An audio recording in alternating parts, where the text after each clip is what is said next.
Kuki Militants threatened farmers of Thamnapokpi Village under Lamlai Assembly constituency and the Imphal East districts while they were working in their fields. The incident happened today at around 9 a.m. when the farmers were engaged in their agricultural works at agricultural fields located beside Thamnapokpi ground and behind veterinary office.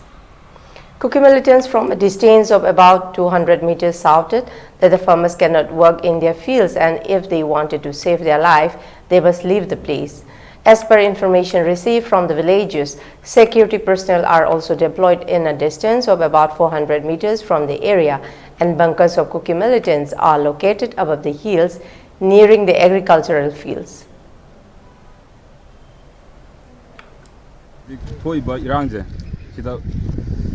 Ifan jaga bazar hai tarene swai jidna santi oina ure hojikse aduga chingong chingya da lariba khoije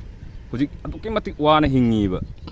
haibdi hojik ngawtana kuki jingjina tawrije nomai khar kapsalak ama khar kapsalak sida nupi angang imai men mam leibam chawang khangandreba ngasi hojik makchu tawrai jineba moina laudna khongdana